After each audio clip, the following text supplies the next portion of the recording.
A primeira vez que ouvi o Carlos Mesa foi na adega maior ali com o Francisco. E fiquei completamente... parecia que tinha levado com um pau nas costas, como costumo dizer. Porque entrou com conceitos que já tínhamos ouvido falar, mas a prática completamente. Depois há muita coisa que bate umas coisas com as outras. E nesse dia lembro-me que ele, a mim e ao Francisco, ofereceu-nos uma caixa de tomate. E ele disse-nos, lembro-me perfeitamente, vais deixar a caixa de tomate fora do frigorífico e vais ver quanto tempo é que vai durar a caixa de tomate. E a questão é que a caixa de tomate, eu agora confirmei com o Francisco, a minha durou 15 dias porque a comi toda. E o Francisco mandou-me agora um WhatsApp que lhe durou quantos dias? 2 meses? 2 meses. 2 meses. É só para terem noção do que é mostrar o que é a expressão genética da planta, e é aquilo que nós pretendemos com esta parte mais de biologia e mais de microbiologia. A minha tarefa hoje aqui é muito de vos inspirar a começar a trabalhar de uma forma diferente. Eu sei que há muitos que se calhar já estão a fazer ou a tentar fazer alguma coisa, mas tentar que ao final hoje da sessão de partilha nós saímos daqui com conhecimento e que nos dê tranquilidade para começar a fazer coisas diferentes. O meu projeto nós começámos eu estive no Esporão 12 anos e, portanto, tive uma bagagem muito forte da parte da biológica e dessa parte mais de ecossistemas. Mas quando comecei o projeto, comecei um bocado na gestão de rega e hoje em dia já, até por virtudes do mercado, comecei a ir buscar outras vertentes e ir buscar mais a saúde do solo e a saúde das plantas. Mas houve uma etapa nesta caminhada que foi uma vinha que nós tínhamos de 10 hectares e que houve um ano que, em 2018, que essa vinha toda a gente em princípio é viticultor ou faz viticultura, pelo menos, e naquela altura em que vamos de férias, meados de julho, à boca de ir de férias, começa a aparecer a cicadela. E quando começa a aparecer cicadela, eu vou ter que tratar. Na altura íamos de fim de semana, foi uma quinta-feira e eu lembro-me perfeitamente, tinha lá uma caixa de um produto. E a caixa do produto era para a cicadela. E a caixa do produto era nutrição, molibdênio e zinco. E aquilo foi-me oferecido por um colega que estou comigo em Castelo Branco, e eu liguei-lhe e perguntei-lhe: Luís, estás-me a dar nutrição para pôr na cicadela? Estás a brincar comigo? Não. Põe isso e depois a gente conversa. E assim foi. Pus o produto, pensei, fui de férias, quando voltei pensei, tenho a vinha toda queimada. E o certo é que não, a cicadela estava lá, e achei tudo muito estranho. Como é que é possível? Estou a pôr nutrição, não estou a pôr inseticidas nenhuns, como é que é possível ter o próprio produto ter esta capacidade de parar o desenvolvimento da cicadela? Bom, e depois o Google é nosso amigo. E quando tu pesquisas no Google, há muita porcaria dentro do Google, mas há coisas muito interessantes. E um dos termos que eu utilizei foi Nutrients to Control Plant Diseases. Muitos artigos, e fui começar a desbobinar e a procurar. Ok? Portanto, isto é um processo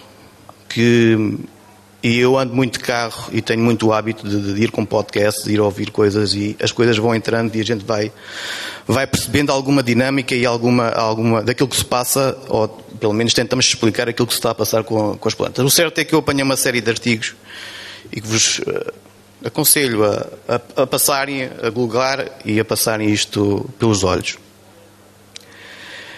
E cheguei a esta imagem numa das formações que tive. O Francisco está-se a rir. E o Carlos já falou que as plantas são anoréxicas, não são. Eu só tenho plantas saudáveis, tenho que lhe dar estímulos e, portanto, eu se não dou alimento à minha planta, ou um estímulo à minha planta, melhor dizendo, ela fica anoréxica. Se dou estímulos demais, ela vai ficar obesa e, portanto, o que nós temos que procurar é as plantas que são atléticas, as plantas que são fit. Um pouco à nossa imagem também, que é, se vocês fizerem exercício físico, se tiverem uma alimentação equilibrada, vocês poucas vezes vão ao médico. E com as plantas acaba por ser igual. A questão que eu acho que é a grande dificuldade, a nossa grande dificuldade é a gente medir bola. Ninguém mede. Ninguém mede.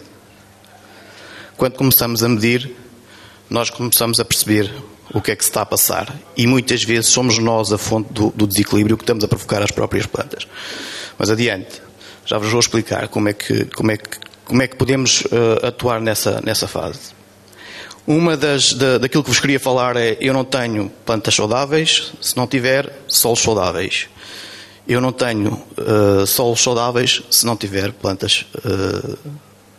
Eu não tenho solos saudáveis, portanto as plantas têm que ser saudáveis. Ok? Portanto, esta dinâmica funciona e nós o que temos que fazer é perceber e trabalhar a saúde do solo e a saúde da planta. E não vejo ninguém, ou muito pouca gente, em termos de investigação, e um recado para a investigação, que é: nós estamos preocupados com os efeitos de alterações climáticas. Não estamos preocupados com o que fazemos para. Ok? Eu volto a repetir. Estamos preocupados com modelos, estamos preocupados com os efeitos. Mas temos que procurar respostas como é que nós nos podemos adaptar às alterações climáticas, e isso é muito importante. Bom, esta foi talvez das afirmações que eu costumo utilizar, e quem nos acompanha costuma utilizar muito, que nós temos que mudar e fazer o shift, a mudança de foco, que é: eu tenho que procurar alternativas, ou tenho que procurar aquilo que, em vez de eliminar, me vai aumentar a saúde da minha planta e a saúde do meu solo. E como me explicou o Carlos, aquilo que estamos a fazer normalmente não é o mais correto. Mudar práticas e introduzir processos, introduzir indicadores de gestão no processo. E se vocês são gestores agrícolas, a agricultura e a produção agrícola é uma atividade económica como outra qualquer. E, portanto, nós temos que ter planeamento estratégico, nós temos que ter indicadores de controle pela gestão, e isso é muito importante. Porque se eu estou a trabalhar numa ótica de não perceber o que é que estou aqui a fazer, eu muitas vezes até posso pôr um orgânico e não sei qual é o impacto que esse orgânico possa ter, até estou a pensar que estou a fazer bem, mas se calhar não. Ok? E portanto o que eu queria falar aqui um bocadinho hoje era sobre uma vinha que nós estamos a acompanhar e que nos deram um pouco a largueza, como se diz no Alentejo, de fazermos um bocadinho o que nos vai na real gana, e desculpem lá o termo. E começarmos a ver não como gestores agrícolas, mas como gestores de ativos, que é: eu tenho os meus bolsos cheios de dinheiro, o meu ativo é o solo e o meu ativo são as plantas. Ok? Bom, acima de tudo, a vinha está integrada no ecossistema. Eu não posso mudar a vinha para dentro de uma estufa e produzir e ter as condições ideais dentro de uma estufa. Eu tenho que trabalhar o todo. A vinha está num determinado local, tem as sebes à volta, as infraestruturas ecológicas, tem a erva na entrelinha, tem a erva na linha, tem os animais na exploração e, portanto, é um ecossistema que nós temos que trabalhar. Quando começámos o projeto, a parte da tecnologia, a parte começámos também um pouco ligados ao professor Ricardo Braga, e ele falava muito nos drones e nos pixel puro da planta. Eu também tinha essa ideia, mas acabei por perceber que eu não vou tirar a vinha do mesmo sítio que está. Eu vou ter que jogar com a vinha e vou ter que jogar com a interlinha. E, portanto, abandonei o pixel puro, abandonei aquilo que se chama o pixel pequeno, de centímetros, e fui buscar o satélite. Porque o satélite dá-me perfeitamente, evidentemente do pixel 10 por 10 metros, portanto cabem muitas plantas dentro do pixel, dá-me uma percepção do que é que se passa na linha e na interlinha. E normalmente o que se passa na linha e na interlinha acaba por ser muito homogéneo, acaba por ser muito idêntico. Eu quando tenho umas zonas mais vigorosas, umas plantas mais vigorosas numa determinada parcela, o solo vai ter uma biomassa muito mais vigorosa, seguramente. E depois é utilizarmos as ferramentas como elas são chamadas ferramentas, e esta, para quem quer regenerar, esta é a principal, a meu ver, que é utilizarmos a ferramenta de um coberto vegetal, independentemente da característica que ela possa ter ou que o coberto vegetal possa ter, e vocês vão compreender perfeitamente. Eu tenho solos mais compactos, ou solos mais profundos, vou ter um tipo, ou tenho que procurar um tipo de mistura diferente de um solo mais careca ou mais delgado, ok? E portanto, o coberto vegetal tem que ser uma ferramenta que vocês têm que usar, promover a vossa biomassa, promover a capacidade que ele te vai dar para proteger o teu solo, ok? E portanto, esta é uma das ferramentas que vocês, se querem começar a regenerar, têm que utilizar. E muitas vezes é quando a gente não mede, a gente não sabe. E há muitas vezes que nós passamos pela estrada e vemos o tratorista logo, primeiro tudo está a gastar gasóleo, chega a março, faz logo um corte, a abril faz outro, em maio faz outro, e portanto são custos atrás de custos. E normalmente é este medo que nos leva logo em termos de gestão, a ter um bocadinho de dificuldade em saber o que é que se estou a trabalhar bem ou se estou a trabalhar menos bem em termos de gestão e em termos de apoio à tomada de decisão. E as métricas aqui é que jogam um papel importante, que é a introdução de métricas. É muito importante para saber se eu corto na altura ideal ou se não corto na altura ideal. Ok? Se vocês não tiverem métricas, nunca vão saber qual é o impacto do vosso coberto vegetal. Aquilo que eu estou a trabalhar neste momento eu quero produzir biomassa. E produzindo biomassa eu estou a aumentar a capacidade de proteção do meu solo. E, eventualmente vocês podem ter um solo muito argiloso, que fendilha muitas vezes com o calor. Vocês podem ter uma estratégia de corte, produzir biomassa, corte e enterrar o próprio corte para melhorar as características físicas do próprio solo. As características e as frações do solo é um triângulo. Se eu vou manipular a fração microbiológica, física ou química, eu vou melhorar ou piorar o meu próprio solo. E, portanto, sempre que eu tenho um impacto num determinado vértice do meu triângulo, eu vou ter um impacto em todas as outras, não em todos os outros vértices. Ok? Introduzir tecnologia. E isto aqui é, meus amigos, é passar disto para isto. Eu vou repetir. É passar disto, do Excel, para um layout. E perceber onde é que eu quero ir. E perceber onde é que eu tenho que focar. E perceber onde é que eu tenho que intervir logo. Alguém me consegue dizer, com esta informação, onde é que eu vou intervir? Não. Ok? Independentemente da qualidade da imagem, independentemente do trabalho que se possa fazer no campo de recolha de dados, o que está aqui feito é low cost. O que está aqui feito é um telemóvel, georreferenciar os pontos e tirar os indicadores que a gente quer medir. Neste caso, fotossíntese, deshidrogenase, carbono microbiano, respiração e por aí. Aquilo que vocês quiserem medir. Ok? Porque depois de transformar um Excel num mapa é super simples. Introduzir os indicadores e depois atuar. Perceber onde é que eu tenho que ir primeiro. Onde é que está o local mais urgente de intervenção. Uma sugestão. E se querem trabalhar como os prós, como os gestores financeiros de uma empresa, é criar e perceber onde é que nós estamos hoje. Escolho os indicadores que vocês quiserem escolher. Carbono, matéria orgânica. Eu vou-vos dar outros exemplos, não queria já... Mas criem a vossa baseline, que é, eu estou aqui hoje, vou fazer um determinado indicador e sei que eu tenho esta característica na minha parcela. Ok? E pensar de uma forma, o que é que eu tenho que fazer para melhorar esta característica e estar daqui a 5, 10 anos, eu quero estar muito melhor do que estou agora. Ok? E isto é ter foco na atividade. É facilitar trabalhos, não é andarmos aqui às cegas.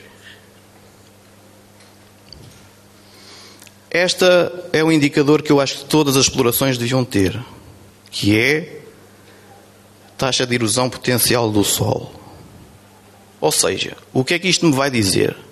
Isto vai-me dizer, dentro das minhas parcelas, onde é que eu tenho maior risco de perda de solo através da erosão hídrica. Quando chove, onde é que eu vou ter mais perda de solo? Vejam, estamos em pleno Alentejo, numa parcela quase, agora falo flat, plana. E portanto, vejam, eu tenho quase 5 toneladas de perda de solo por ano. 5 toneladas. Agora imaginem no Douro, imaginem nos vinhos verdes que aquilo é o penico. E portanto, este é um indicador que eu acho que todas as explorações deveriam ter, deveria ser obrigatório a gente perceber o que é que pode perder. Lembram-se? Eu tenho um ativo para gerir. E a primeira coisa que eu vou atuar é onde é que eu vou perder mais dinheiro no meu ativo. Compactação. Normalmente, e há muita gente, conheci algumas pessoas que têm grandes explorações. E o que acontece? Grandes explorações, tratores potentes, temos que dar trabalho aos funcionários e, portanto, quase todos os dias sai um trator para ir fazer qualquer coisa.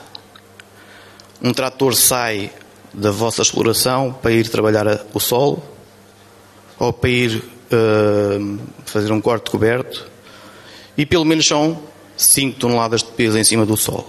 5. E a compactação vocês só veem depois à vindima, que não produz. Vão vendo ao longo da campanha, a sebe não cresce, aquilo vê-se. E quem, em Torres, há 30 anos, como é que eram as vinhas no Alentejo? A gente não via as pessoas de um lado para o outro na linha, certo? E agora quase que vemos as pessoas, não? Portanto, vejam a diferença de um fenómeno que a gente não se preocupa, mas que em termos de saúde de solo tem um impacto tremendo. E eu tenho aqui este slide que está aqui de propósito, que é nós adquirimos um equipamento, quando começámos a trabalhar com saúde de solo percebemos logo perfeitamente o impacto da compactação. E a questão é, a primeira coisa, quando aparece um boneco, uma coisa nova, um brinquedo novo, a gente deve experimentar. E fomos experimentar na vinha. E a vinha é recente, a vinha tinha 1 ano ou 2 anos. E vejam bem, eu tenho tratores de 75 cavalos, um trator largo, estamos num compasso de 2x8, e um compasso de 2x8, o trator quase que bate nas linhas de vinha. E se vocês forem reparar, eu tenho compactação quase idêntica na linha ao meu rodado. Eu tenho compactação no rodado do trator, idêntico ao da minha linha de vinha. E, portanto, o que me leva a crer é que quando eu tenho compactação vertical, eu também estou a promover compactação horizontal. E, portanto, conseguimos perceber depois, através o equipamento dá-nos em profundidade, ao centímetro, ou de 10 em 10 centímetros, ou de 5 em 5 centímetros, e, portanto, conseguimos perceber e fazer mapas os mapas que ali estão são de 10 em 10 centímetros. O verde dos 0 aos 10, dos 10 aos 20, dos 20 aos 30 e depois por baixo até aos 60 centímetros de profundidade. E depois começámos a fazer mais medições e eu normalmente sou um aficionado de dados e de números. E conforme a gente vai fazendo medições, vamos olhando para indicadores, vamos olhando para aquilo que vamos fazendo e vamos olhando para aquilo que sai que o equipamento nos diz. E uma das coisas, este gráfico aqui às cores verde, amarela e vermelha, é para tipos de solo azul, solo pesado em cima, solos médios e solos leves. Portanto, onde é que eu tenho que andar com a minha compactação? Ou quando tenho compactação, ou quando não tenho compactação, ou quando está naquele intermeio a amarelo. E, portanto, para o tipo de solo, portanto, o esquema tem o tipo de solo incluído e as medições, e, portanto, eu sempre nos rodados, logicamente, que eu tenho os valores mais altos de compactação, mas sempre mais baixos no coberto quando ele é semeado. Ou seja, o coberto, para além de proteger o meu solo, protege-me de outras vertentes também, nomeadamente em termos de compactação. Não quer dizer que esteja fora, que já está fora, porque já está, mas tem valor absoluto. Todas as leituras que fizemos têm sempre menos compactação do que em solo mobilizado ou em relevado espontâneo. Portanto, no rodado, e depois tenho aqui as 3 medições, rodado, na linha e na interlinha. Portanto, entre linha e linha, o que nós queremos é leituras idênticas. Estamos a falar quando falo em semeado. Ok? Simulador. Estamos a falar muito em alterações climáticas. Cada vez chove menos vezes, mas muito mais intenso. E chover muito mais intenso, muitas vezes é perceber que eu tenho que absorver aquela água toda. E muitas vezes o que vocês têm que vos perguntar é: será que o meu solo está preparado para receber estas intempéries em curto espaço de tempo e muita água junta? Eu tenho aqui, nós fazemos simulações, temos um equipamento, um equipamento de medição de infiltração. Atenção, a tecnologia que a gente faz aqui não é nada fundamental. Isto é só comercial. Portanto, é só para aquilo que pagaste próprio. Portanto, não aceito dúvidas sobre tal, se é diferente, estatisticamente diferente, mas só quero aqui que vocês tenham noção de o A, as letras, é a biodiversidade do meu coberto, ou seja, o que nós estamos a ver é, sempre que tenho um coberto muito mais biodiverso, os meus indicadores de performance neste simulador são mais curtos, absorvem muito mais rapidamente a água. Okay? Eu, quando tenho uma monocultura dentro da minha entrelinha, essa monocultura não me permite ter uma performance tão boa como quando tenho um coberto muito biodiverso. E, portanto, é fácil de perceber se eu tenho uma só raiz assim ou se tenho várias, e, portanto, os canais facilita depois a entrada de água. E depois se vamos trabalhar com microbiologia, temos que a conhecer e temos que saber o que é que ela está, onde é que ela está e o que é que estamos a fazer. Nós estamos a trabalhar com a professora Isabel Brito e, portanto, tiramos uma série de indicadores. Vai haver um paper agora em breve de uma estagiária que esteve a trabalhar connosco e, portanto, vamos lançar um paper muito em breve, em julho, penso eu, sobre a microbiologia. O que nós fizemos foi uma vinha de 4 hectares, fizemos 24 pontos e nos 24 pontos tirámos uma série de indicadores de microbiologia do solo. E, portanto, depois o GIS, o que nos vai facultar é perceber onde é que temos localizados mais e menos microbiologia, algumas enzimas, e depois há indicadores que são relações entre variáveis que foram tiradas. Bom, controle pela gestão. A gente faz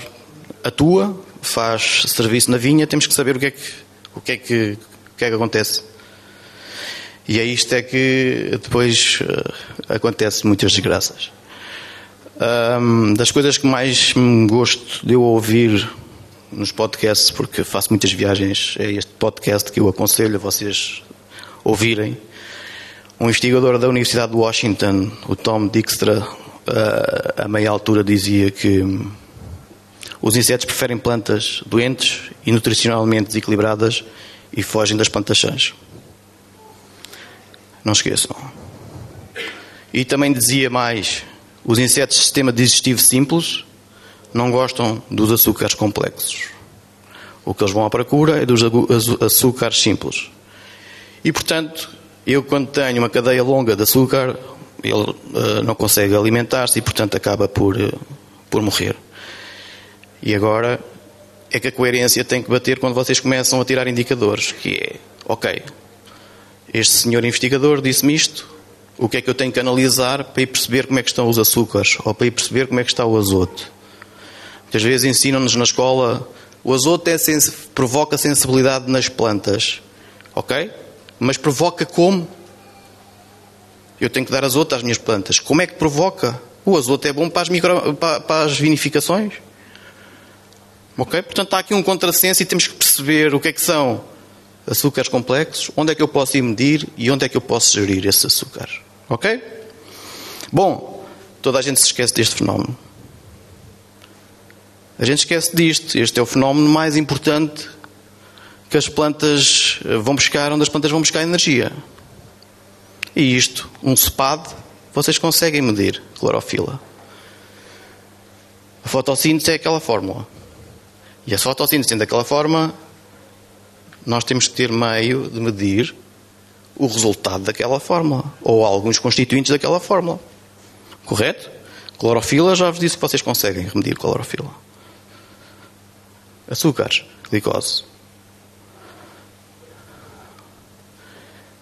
Nós fomos ao mercado perceber, e agora é um bocadinho aquilo que o mercado tem para oferecer neste momento analítico é uma desgraça. Não é? Eu tiro uma análise por ano e para quem quer gerir pragas e doenças ou pela nutrição, o laboratório demora 15 dias e tiro uma análise por ano. Temos que ir procurar alternativas fora e perceber como é que eu posso controlar ao longo da campanha pelo menos os níveis dos açúcares, os níveis dos azotos, que esses são os mais importantes e são aqueles que a gente tem que procurar. Ok? Isto é o seguimento de 2 anos. As 2 primeiras leituras é o final de uma campanha quando começámos a introduzir a análise de seiva. E depois o 2.4 é o início da campanha e o final da campanha, um pós-vindima, 3.7. Ok? O interessante disto tudo é que eu tenho indicadores de 2 campanhas e consigo fazer uma análise interanual das 2 coisas, que é perceber a minha evolução em termos de saúde da doença. A minha evolução em termos de saúde da planta. Se eu vos mostrar esta imagem dos açúcares, quanto mais açúcares tiver, eu vou ter menos quantidade de açúcares simples. Vou ter açúcares mais complexos. Ok? E, portanto, a saúde da minha planta vai-se ver. Eu tenho que procurar a produção de açúcares. O que nós temos vindo, e porque temos já muita gente a fazer, nós temos um valor que a partir do qual a planta, e foi por técnicos diferentes, portanto não houve aqui impacto meu de gestão de fazes não fazes, portanto foram 3 situações em que o técnico não sabia dos açúcares, porque o ano passado fizemos uma palestra e foi aí que nós percebemos dinâmicas, e o técnico decidiu não fazer tratamento. E decidiu não fazer tratamento por alguma lógica. Não fui eu que mandei, eu na minha parcela também não fiz, o outro técnico também não fez, e ainda houve um terceiro que também não fez. E eu fui ligar as coisas, fui perceber, bom, então se eles não fizeram, o que é que se passou? E o que aconteceu foi que todas as análises que os técnicos não fizeram cicadela, os açúcares estavam muito mais elevados do que todas as outras vinhas. Ok? Portanto, um indicador que vocês têm que controlar de saúde da planta, porque nós temos que reforçar mais esta ideia e, portanto, eu tenho que trabalhar muitas vezes, trabalhar para os açúcares. Ok? A análise de seiva dá-nos açúcares, e agora imaginem eu ter, e a grande diferença entre a análise de seiva e a análise de psilos normais, é que eu estou a ter várias fotografias ao longo do ano naquele momento, e o que me faz a análise de psilos é à floração eu vou tirar uma fotografia e vai-me dar um histórico desde o abrolhamento ou desde o que fiz na campanha passada e, portanto, dá-me um histórico de acumulação de um determinado tecido. E o que eu quero é perceber uma fotografia pré-floração, uma fotografia pós-floração, uma fotografia, e vou ter uma dinâmica de 20 e poucos iões e vou perceber onde é que posso atuar. Açúcares totais é um dos indicadores e depois é os azotos. A gestão dos azotos, como é que eu vou fazer num regime biológico ou num regime que quero reduzir em termos de nitratos e em termos de síntese, de material de síntese, onde é que eu tenho, como é que eu posso gerir? A análise de vai-me dar o azoto total. E se eu fizer o balanço, o amónio e o nitrato dentro da planta, eu rapidamente vou apanhar a síntese proteica. Ok? E, portanto, a mim interessa-me ter aminoácidos e proteínas. Não me interessa ter uma planta cheia de nitratos. Eu acho que ninguém vai comprar uma fruta cheia de nitratos. Ok? E, portanto, o processo natural dentro das plantas é ela absorver em amónio ou em nitrato. Dentro da planta ela tem que metabolizar e nós temos que garantir essa metabolização e a aceleração desses metabolismos para que ela depressa e rapidamente transforme os azotos de síntese em azotos orgânicos. Ok? E depois, quando a gente não mede, a gente não sabe, não é? E normalmente o padrão é sempre este. Macros. Estamos mais ou menos confortáveis, a planta não precisa. Eventualmente algum magnésio, porque, como o Carlos disse, tem impacto na fotossíntese e, portanto, o que nós temos que fazer, e como olhamos para a análise, é eu sei quais são os nutrientes ou os íons que têm impacto na fotossíntese e, portanto, tenho que acelerar a fotossíntese e, portanto, tenho que mexer nos micros. E o que a malta faz é ao contrário, vai mexer nos macros. Isto é uma análise, maio, penso. E, portanto, a dinâmica é sempre esta. É os micros é que falham, não é os macros. Ok? E depois, quer dizer, a planta não precisa de azoto e a gente está a carregar com azoto. Não faz lógica nenhuma. Ok? Bom, duas situações que é para vocês verem, às vezes até pensamos que estamos a trabalhar bem. Que é matéria orgânica, estímulo, ou pouco, sem estímulo, com estímulo. Uma análise do lado esquerdo com pouca estimulação e a análise do lado direito com muita estimulação. E quando falo aqui muita estimulação, matéria orgânica. Ok? Vejo a diferença. Muita matéria orgânica, pouca matéria orgânica. Ou muito estímulo, pouco estímulo. Vejam, eu até estou bem no azoto total. Tenho 2000 ppm de azoto total. Mas agora vejam o amónio, a quantidade de amónio, 1400. O 1400 são 75% do azoto. Está na forma inorgânica. Eu, quando vi esta análise, disse logo ao técnico: tu de certeza absoluta tens aí problemas de cicadela e tens problemas de ácaros. E ele foi logo. Tirei essas amostras mesmo por causa disso, para perceber o que é que se passava. É que todos os anos, e perguntei: o que é que tu fazes? Tens que fazer alguma coisa extravagante. E o que ele fazia era matéria orgânica fresca e matéria orgânica compostada. Muitas vezes a gente olha para a biológica e pensa que até estou a fazer bem. Mas se não medimos, nós não sabemos se estamos a fazer bem. Ok? Isto era aquilo que eu queria ressalvar e que ficasse claro. Se nós não medimos, eu não consigo gerir. Brix. Um refratómetro. Espremer folhas, não pecilos. Espremer folhas. Tirar o líquido, a seiva. E pôr no olho. John Kemp tem aquela afirmação. Ele diz que conforme vai subindo o Brix, chega a uma certa dimensão de 15, a planta começa a produzir metabolitos que lhe vão aumentar a sua resistência através da produção nas folhas de determinadas gorduras e, portanto, um indicador para a gente controlar também é perceber como é que está a saúde das nossas plantas e não andarmos aqui um bocadinho à toa. E depois é perceber que o Brix em 2 fotografias é completamente diferente. Eu não consigo ter um BRICS de 15 na fotografia da direita. Mas posso ter um BRICS de 15 na fotografia da esquerda. Da direita, para vocês. Da minha direita. E da esquerda. Não consigo. Ok. Muitas vezes perguntam-me, tive 5 de BRICS. Pois, o que é que tu fazes? Não é? O BRICS é um indicador, simplesmente. Perceber onde é que nós estamos no meio da parada. E depois uma coisa muito simples que ninguém, não sei quem é que faz. Crescimento da vara. Alguém faz, alguém mede. O impacto. Eu tenho um coberto. Corto esta semana, não corto esta semana, o que é que vou fazer? Qual é o impacto no crescimento? Está a crescer, não está a crescer? Está a parar crescimentos? Vejam bem. Eu tenho, dia 12 do 5, tenho 3,5 centímetros por dia de crescimento. No dia 18 do 5 tenho 4,29, sempre com coberto. Não cortei coberto. Mas no dia 20, caiu-me para 2. Primeira intervenção que fiz na vinha.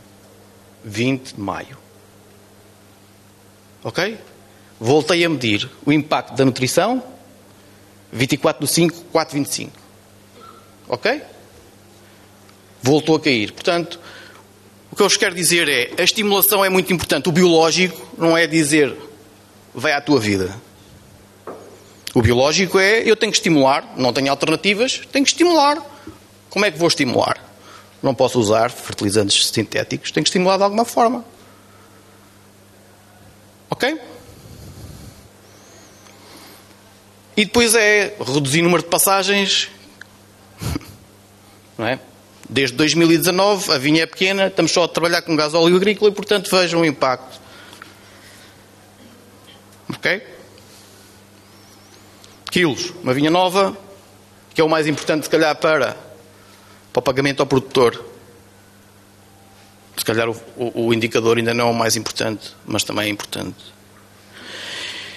E se me perguntarem assim, acreditas que é possível trabalhar com a natureza? É, desde que se meça. A biológica é possível? É. Temos é que medir e saber o que é que estamos a fazer. Ok? E agora, eu comecei ao contrário. Nós somos agrosustentável e o que nós fazemos é isto. É inspirar pessoas. Ok? E espero que vos tenha inspirado. Obrigado, Pedro.